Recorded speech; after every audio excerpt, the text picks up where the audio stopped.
야곱아, 내가 부른 이스라엘아, 내게 들으라. 나는 그니 나는 처음이요 또 나는 마지막이라. 과연 내 손이 땅의 기초를 정하였고 내 오른손이 하늘을 폈나니 내가 그들을 부르면 그것들이 일제히 서느니라. 너희는 다 모여 들으라. 나 야훼가 사랑하는 자는 나의 기뻐하는 뜻을 바벨론에 행하리니 그의 팔이 갈대아인에게 임할 것이라. 그들 중에 누가 이 일들을 알게 하였느냐? 나 곧 내가 말하였고 또 내가 그를 부르며 그를 인도하였나니 그 길이 형통하리라. 아멘. 오늘은 함께 읽은 본문 말씀을 통해 하나님이 사랑하는 자의 삶이라는 제목으로 함께 은혜 나누기를 원합니다. 어떤 인터넷 게시판에 이런 질문이 올라왔습니다. 당신은 언제 사랑받는다고 느끼나요? 아래의 댓글들을 보니 다양한 답변이 올라온 것을 볼 수 있었습니다. 어떤 분은 주말에 낮잠을 자고 있는데 남편이 아기가 못 들어오게 문을 잠가주는 소리가 들릴 때 사랑받는다고 느끼고, 어떤 분은 배우자가 화장실의 휴지를 매번 미리 리필해 줄 때 사랑받는다고 느낀다고 합니다. 또 어떤 분은 몸이 아파서 누워있을 때 말없이 옆에서 따뜻한 물을 건네주면서 누워있는 나의 등을 토닥여 줄 때 사랑받는다고 느끼고, 어떤 분은 얼음물을 좋아하는데 미리미리 냉동실에 얼음을 얼려놓을 때 사랑받는다고 느낀다고 합니다. 또 어떤 분은 치킨을 시키면 닭다리 2개를 모두 줄 때 사랑받는다는 느낌을 받는다고 합니다. 개인적으로 닭다리 2개는 엄청난 희생과 사랑인 것 같습니다. 여러분은 어떤 때에 사랑받는다고 느끼시나요? 영화나 드라마 같이 엄청난 희생과 특별한 상황 속에서도 사랑의 감정을 느끼지만, 일반적으로 많은 사람들은 잔잔한 일상에서 변함없는 관심과 이 소소한 배려를 느낄 때 이 사람이 나를 사랑하고 있구나라는 그런 사랑의 감정을 느끼게 된다고 합니다. 중요한 것은 상대방을 향한 지속적인 관심과 배려가 어느 순간에 느껴질 때 그 사랑을 느끼고 그 사랑의 감정을 확인하게 된다는 것입니다. 그래서 많은 사람들이 사랑을 주는 사람의 곁에 있다가 그 자신이 사랑받고 있는 사실을 잘 모르고 있다가 그 사람이 부재할 때, 자신에게 전해오는 관심과 배려가 더 이상 이어지지 못할 때 그 사람이 자신을 사랑했음을 종종 깨닫게 되곤 합니다. 사랑받던 자녀가 군대에 입대하여 그동안 자기가 얼마나 사랑받았던 존재였는지를 깨닫게 된다거나, 결혼 후 출가하여서 타지 생활을 할 때 부모님의 사랑을 깨닫게 된다거나, 사랑하는 사람을 먼저 떠나보내고 생전에 그 사람의 행동을 생각하면서 자신을 향한 사랑을 깨닫게 되는 그런 것이 바로 이런 이유라고 합니다. 여러분은 사랑받고 계신가요? 사랑이 느껴지고 계신가요? 혹시나 자신을 향한 사랑이 느껴지지 않는다면 한번 주변을 잘 살펴보시기 바랍니다. 누군가 내가 알지 못하는 사이에 나를 위해 배려하고 관심을 갖고 사랑을 전하고 있을 수도 있습니다. 무엇보다도 이 시간 제가 확실하게 말씀드릴 수 있는 한 가지 사실은 바로 하나님께서 여러분을 사랑하고 계신다는 것입니다. 요한일서 4장 9절에서 10절은 이렇게 기록하고 있습니다. 하나님의 사랑이 우리에게 이렇게 나타난 바 되었으니 하나님이 자기의 독생자를 세상에 보내심은 그로 말미암아 우리를 살리려 하심이라. 사랑은 여기 있으니 우리가 하나님을 사랑한 것이 아니요 하나님이 우리를 사랑하사 우리 죄를 속하기 위하여 화목제물로 그 아들을 보내셨음이라. 아멘. 우리를 향하신 하나님의 크신 사랑은 예수님을 통해 알 수가 있습니다. 우리가 하나님을 알지 못했을 때부터 하나님은 우리를 먼저 사랑하셨고 지속적인 배려와 관심으로 우리를 지켜주시고 보호하시며 하나밖에 없는 아들을 보내주셔서 죽음이라는 수렁에서 우리를 구원해 주셨습니다. 우리가 이렇게 주님 앞에 나와 예배할 수 있는 것은 바로 하나님의 큰 은혜의 증거인 줄 믿습니다. 오늘 이 새벽 우리를 향하신 하나님의 그 지속적인 사랑을 깨닫고 그분의 음성을 듣는 귀한 시간이 되기를 소망합니다. 오늘 함께 봉독한 본문 말씀의 서두를 보면 우리를 사랑하시는 하나님께서 그분의 백성들을 부르고 계십니다. 우리 이사야 48장 12절에서 13절을 함께 봉독하시겠습니다. 야곱아, 내가 부른 이스라엘아, 내게 들으라. 나는 그니 나는 처음이요 또 나는 마지막이라. 과연 내 손이 땅의 기초를 정하였고 내 오른손이 하늘을 폈나니 내가 그들을 부르면 그것들이 일제히 서느니라. 아멘. 하나님께서는 그분의 사랑하는 백성들을 부르십니다. 비록 그들이 하나님을 떠나 자기의 길로 행하는 백성이라 할지라도 하나님의 사랑은 결코 변하지 않는 사랑이십니다. 모든 것의 처음이자 마지막이시고 모든 만물을 다스리시는 하나님께서 오늘 이스라엘 백성들을 부르신 이유는 바로 새로운 일을 행하기 위함이십니다. 앞선 이사야 48장 1절로 11절에서 하나님께서는 죄로 인해 바벨론의 포로가 되어 고통받고 있는 이스라엘 백성들을 불러주시고 이제 새 일을 너희에게 행하겠다라고 말씀하셨습니다. 오늘의 본문은 그런 이스라엘 백성들을 다시 한번 부르시고 새롭게 이루신 일들에 대해서 말씀해 주시는 그러한 내용입니다. 2025년이 시작되고 벌써 한 달이 지나고 있습니다. 우리를 부르시고 2025년이라는 새로운 한 해를 허락하신 하나님께서 오늘 이 시간 다시 한번 우리를 부르고 계십니다. 그분께서 우리의 삶에 행하실 새로운 일들에 대해 말씀해 주시기 위함인 것입니다. 하나님께서 행하실 새로운 일은 하나님의 기뻐하시는 뜻을 이루시는 것입니다. 이사야 48장 14절에서 15절을 함께 봉독하시겠습니다. 너희는 다 모여 들으라. 나 야훼가 사랑하는 자는 나의 기뻐하는 뜻을 바벨론에 행하리니 그의 팔이 갈대아인에게 임할 것이라. 그들 중에 누가 이 일들을 알게 하였느냐? 나 곧 내가 말하였고 또 내가 그를 부르며 그를 인도하였나니 그 길이 형통하리라. 아멘. 하나님께서 행하실 새로운 일은 하나님께서 사랑하는 자가 그분의 뜻을 바벨론에 행하도록 하시는 일입니다. 14절에서 등장하고 있는 나 야훼가 사랑하는 자는 바사왕, 즉 페르시아 왕 고레스를 뜻합니다. 하나님께서는 바로 이 바사왕 고레스를 통해서 바벨론을 멸망시키고 이전과는 다른 새로운 일을 행하시겠다고 말씀하고 계시는 것입니다. 하나님께서 중대한 일을 맡기신 이 바사왕 고레스가 하나님을 믿는 믿음의 백성인 것은 확실하지 않습니다. 하지만 중요한 사실은 하나님께서 그를 내가 사랑하는 자라고 말씀하셨고 그를 사용하여서 바벨론과 이스라엘의 새로운 일을 행하셨다라는 것입니다. 하나님께서 내가 사랑하는 자라고 일컫는 사람은 하나님이 기뻐하시는 뜻을 행하는 사람입니다. 하나님께서 그분의 뜻대로 행하는 사람을 사랑하시고 그를 인도하여서 형통의 길로 행하게 하여 주시는 것입니다. 하나님께서는 새로운 한 해를 살아가는 우리 인생에 새로운 일을 이루기를 원하고 계십니다. 그 새로운 일은 하나님께서 기뻐하시는 뜻이 우리의 삶에 이루어지는 것입니다. 그런데 그 하나님의 뜻을 이루기 위해서는 그분의 뜻대로 행하는 자가 필요합니다.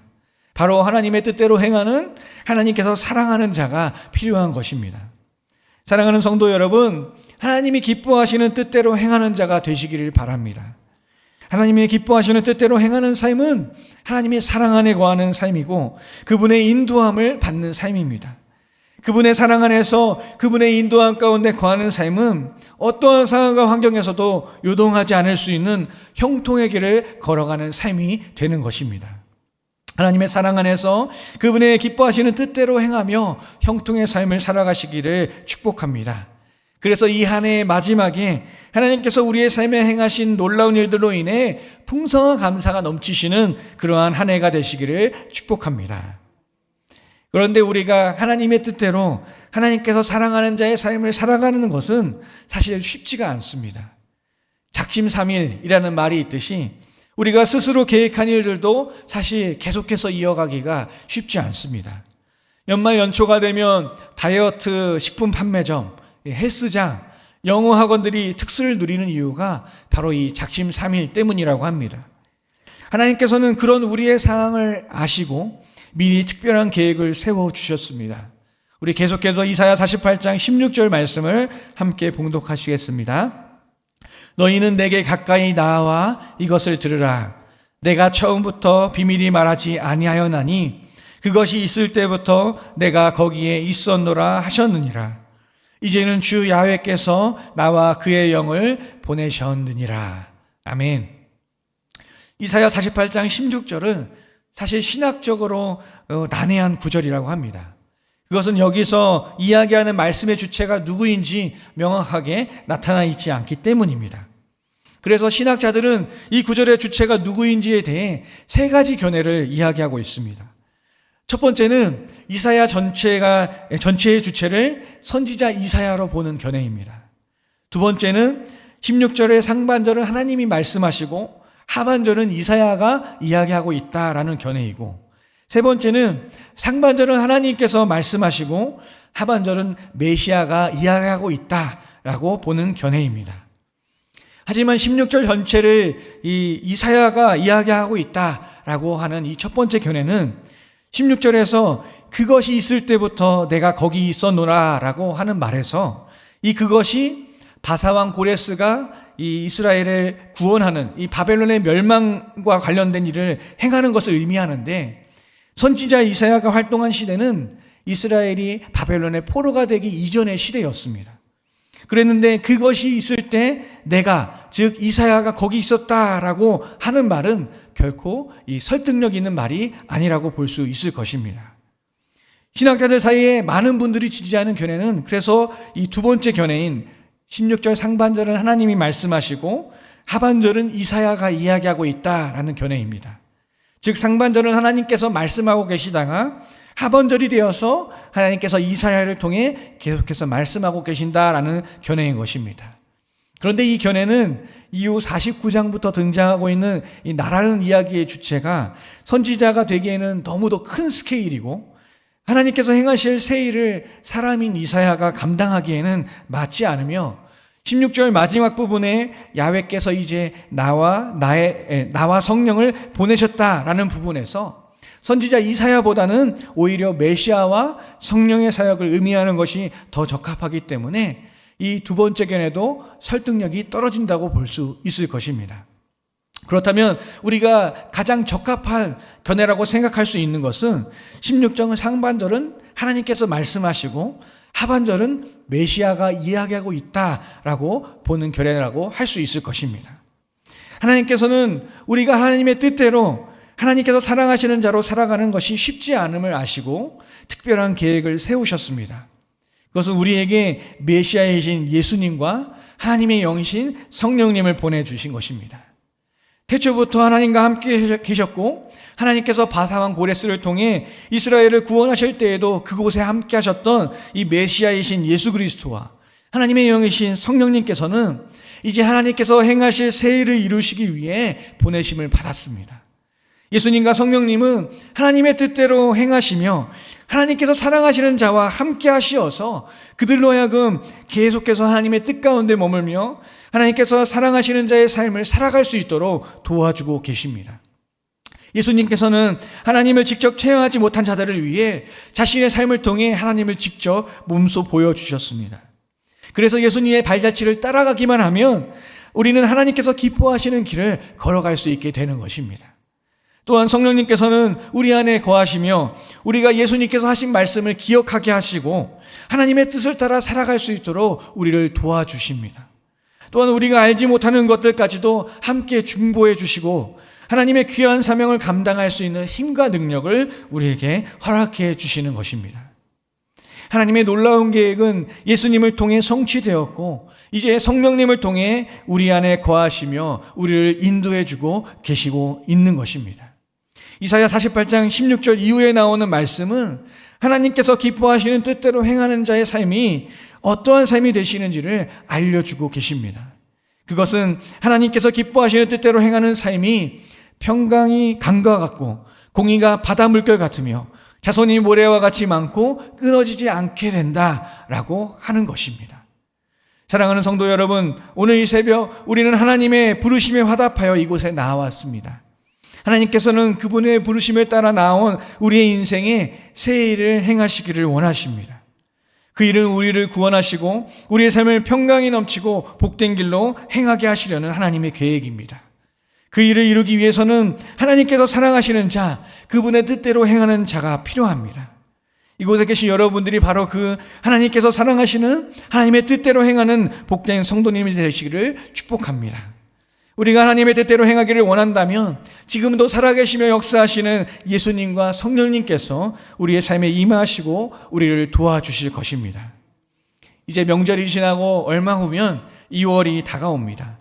또 다른 시작을 앞둔 이 새벽에 하나님께 나아가 새로운 일을 행하실 하나님을 기대하고 주님의 사랑 안에서 평강과 기쁨을 누리시는 복된 성도님들이 되시기를 예수님의 이름으로 간절히 축원드립니다. 기도하시겠습니다. 은혜와 사랑이 풍성하신 하나님, 오늘도 주님의 음성을 듣고 주님이 원하시는 길로 행하기를 소망하는 주의 백성들이 이 자리에 나와 기도합니다. 처음부터 우리를 사랑하시고 우리를 구원하시어 평강의 길로 인도하시는 하나님, 그 은혜와 사랑에 감사드립니다. 우리의 삶에 하나님께 범죄했던 이스라엘 백성들과 같은 모습이 있지는 않은지 다시금 우리의 삶을 돌아보며 회개하오니 범죄한 이스라엘도 포기하지 않으시고 구원하신 하나님, 이 시간 우리의 모든 죄와 허물을 용서하여 주시옵소서.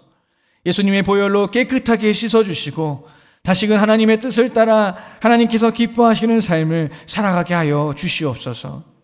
우리에게 날마다 새날을 허락해 주심에 감사드립니다.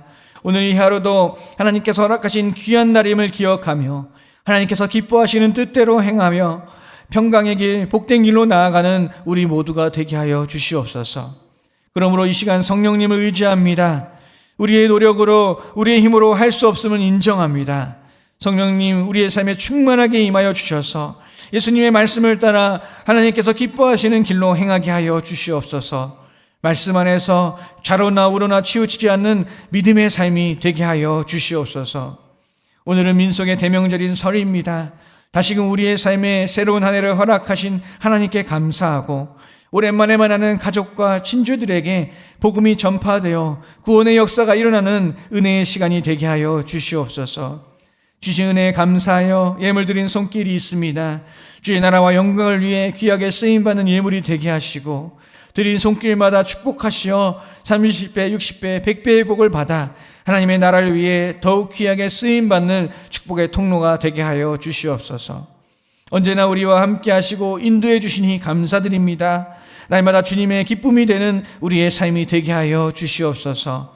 우리의 소망이 되시고 우리를 사랑하시는 우리 주 예수 그리스도의 이름으로 기도드립니다. 아멘.